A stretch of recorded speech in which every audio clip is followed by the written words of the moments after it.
jalannya bukan selain daripada pencipta. Pasti kekecewaan yang akan dirasa bila bersandar pada makhluknya. Jika terpisah rasa kehilangan.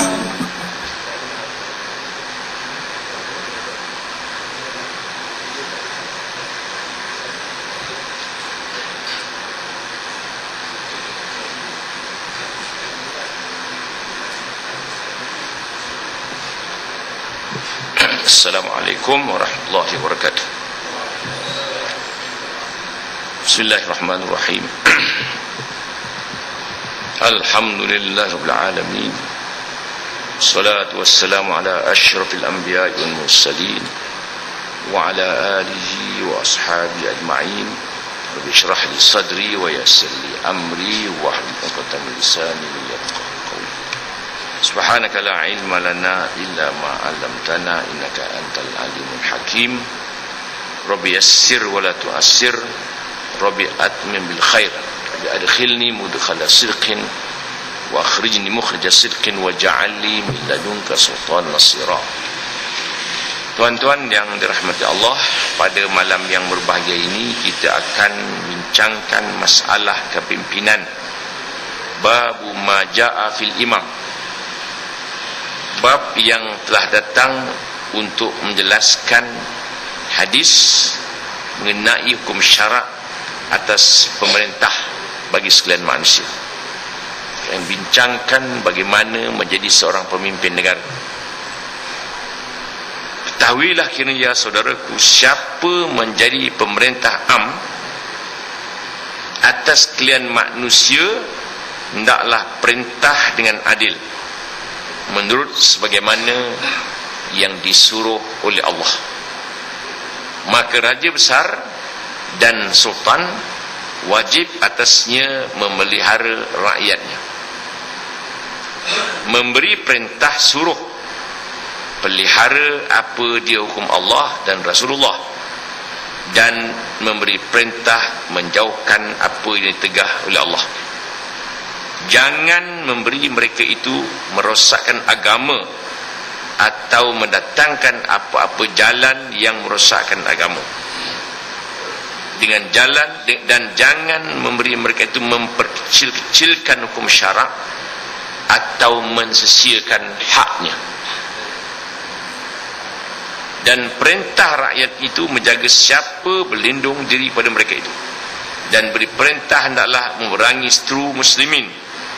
Maka tidak boleh sekali-kali pemerintah rakyat melainkan dengan barang yang diizin oleh Allah, dan maulah pemerintah itu tidak lain daripada menuntut keridaan Allah Subhanahu wa taala jua.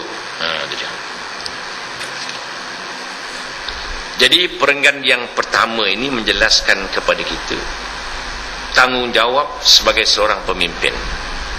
Yang pertama, mesti melaksanakan keadilan. Keadilan dalam arti kata yang sebenar-benarnya, menurut takrif Islam. Ya, adil menurut takrif Islam, bukan takrif yang diterjemahkan oleh orang Melayu, iaitu tidak berat sebelah, tidak menyebelahi mana-mana pihak. Itu terjemahan Kamus Dewan Bahasa. Adil dalam bahasa Melayu. Adil dalam Islam ialah wad'u syai'i fi mahalli, letakkan suatu pada tempatnya.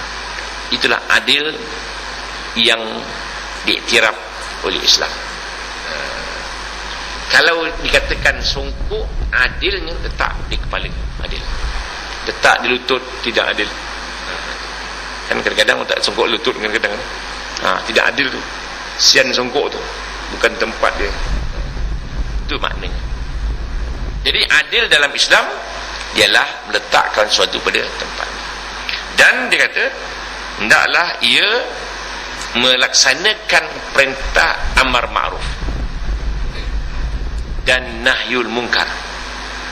pemimpin mesti melaksanakan amar ma'ruf dan nahyul munkar, dan jangan ia memperkecilkan hukum syarak, jangan ia meremehkan hukum syarak. Mesti seimbang. Amar ma'ruf ada, nahyul munkar pun ada. Jangan amar ma'ruf saja ada, nahyul munkar tak ada. Maka pemimpin tidak melaksanakan tanggungjawab. Perlu diingat bahawa di padang mahsyar, pemimpin yang pertama merupakan orang yang paling berat disoal oleh Allah Subhanahu wa taala. Pemimpin yang pertama merupakan orang yang paling susah yang akan disoal oleh Allah di padang mahsyar. Yang kedua, ulama juga akan disoal oleh Allah apa yang telah mereka laksanakan, mereka jalankan tanggungjawab sebagai seorang ulama. Dua-dua akan disoal oleh Allah di padang mahsyar. Dan dia kata, hendaklah kita melaksanakan hak-hak Islam. Hukukul Islam mesti jalankan. Dan seterusnya dia kata, pemimpin sebuah negara hendaklah melaksanakan sesuatu untuk mendapatkan keridaan Allah Subhanahu wa taala. Yang paling penting.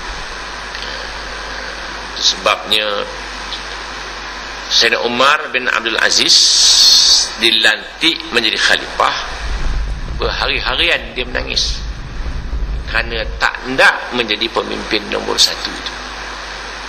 Orang desak, dia tak nak. Akhirnya dia terima juga. Dan waktu ia memimpin, tidak ada orang yang layak menerima zakat.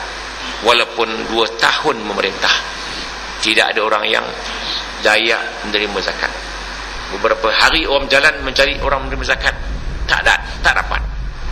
Jumpa seorang, awak boleh terima tak zakat saya? Tanya orang tengah jalan. Kata orang tu, saya pun cari orang. Saya pun cari orang nak terima zakat saya, tak ada orang. Begitu hebat. Dia meninggal awal. Sebab Umar bin Abdul Aziz terlalu takut menjadi pemimpin. Satu ketika waktu ia membagi-bagikan tamar atau anggur atau apple begitu, anak dia, mungkin tamar, anak dia ambil sebiji, dia rampasnya balik, dia ambil balik daripada mulut anaknya itu, kerana ia takut sebiji tamar itu boleh menyebabkan tersembam dalam api neraka. Tamar itu sebiji hak rakyat. Hak rakyat. Suatu ketika apabila ia memasang lilin di rumah di pejabat untuk pentadbiran, untuk kerja jabatan, tiba-tiba anaknya datang, duduk depan. Dia tanya anaknya, kau datang ni urusan resmi ke, urusan negara ke, urusan sendiri? Urusan sendiri ayah. Oh sendiri. Dia padam lampu. Pasal ayah, ini pelita kerajaan. Kau datang ini adalah untuk tujuan peribadi, tidak boleh menggunakan harta negara untuk tujuan peribadi. Terlalu takut Umar bin Abdul Aziz dalam melaksanakan kepimpinan dalam sebuah negara. Nak laksanakan keadilan itu. Itu sebabnya Nabi Allah Daud AS bercakap dengan Luqman Al-Hakim, wahai Luqman, kata Nabi Allah Daud, engkau Allah nak lantik jadi pemimpin, kau tak nak. Aku Allah lantik jadi pemimpin, aku terima. Susah aku dia. Nabi Daud kata, susah aku di padang mahsyar akan disoal oleh Allah, setakat manakah aku telah laksanakan kepimpinan sebuah negara itu. Nabi Daud pun takut. Walaupun dia dah jamin masuk surga, dia pun bimbang juga menjadi pemimpin. Nah, begitulah susahnya menjadi seorang pemimpin dalam sebuah negara.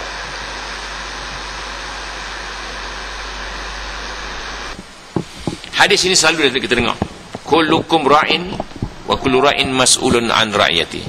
Setiap kamu itu bertanggungjawab dan akan disoal tentang tanggungjawabnya itu. Maknanya tiap-tiap kita akan soal. Jadi di sini dia kata, kalau ikut syariat, nah selesai.